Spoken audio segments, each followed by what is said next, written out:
It's modern NBA, and they changed their team obviously with Giannis not being in there, and Dame is an elite attacker. That requires you to really extend your defense on him, and the risk of that is exposing the 3-point line. And obviously I think he had 12 assists in the first half. We tried to take away his threes, and it created too many backside threes for them. But credit the Bucks. I mean, they shot the hell out of it, and this is a blowout league, so a lot of situations that happen like that, a lot of first halves that happen like that, result in 30, 40-point blowouts. It happens regularly.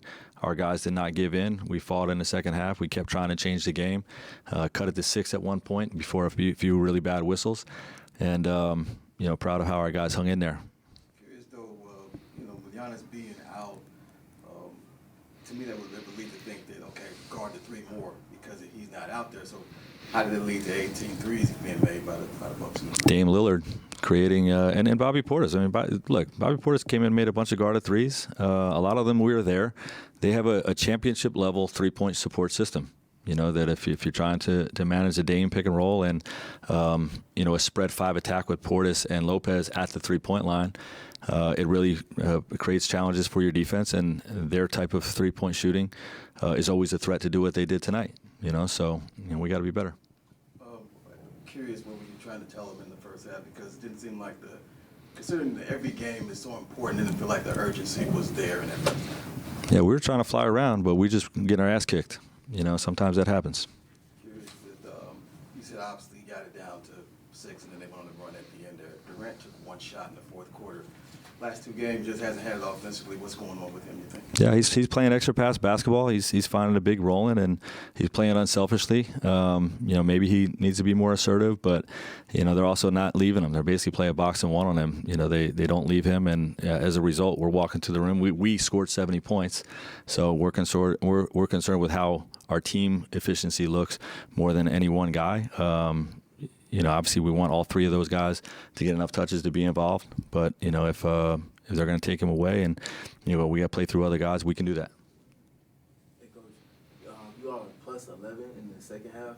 Saw some adjustments made lineup-wise. I was curious, what were your assessments of that? And was it just the lineup switch, or was there just a difference in the switch you guys were playing with? Yeah, I think the lineup switch had a lot to do with it. They extend your centers. When you play with true centers out there, you can sometimes recover to their bigs, but their bigs are shooting the ball the way Brook and Portis did tonight. Makes it hard to have them on the floor. So going small allowed us to extend our defense. We only gave up 6 threes in the second half. So I think the adjustment did work. But our guys stayed in the fight and had necessary urgency to try to win a game, and we positioned ourselves to do so. Can you speak to the wrench that Royce O'Neal has been within all the different lineup combinations that you put together? Yeah, he's been great. He can play him with big lineups. He can play him as a small ball 5, and he's got a great IQ and helps us on both sides of the ball. And kind of looking back at that second quarter stretch, you guys cycled through a few different things. I was curious, just kind of what went into the process with that. Was it just protection-wise, trying to switch up things, or kind of reaction to the barrage that we were facing? Coach, what was the message at the half when you have a half like that? What do you tell the team? It's a modern NBA. 20-point leads evaporate regularly. Okay, first half 20-point lead is nothing. Okay, we withstood a barrage. Okay, we got to pick ourselves up. We liked the lineup, the starting lineup, the way we started the game, and we knew that we had to make adjustments to the second lineup. We had plenty of pitches to change throughout the game that we felt like would work, and they did. And we got back in the game. We just weren't able to close it. Thanks, Jeff. Okay.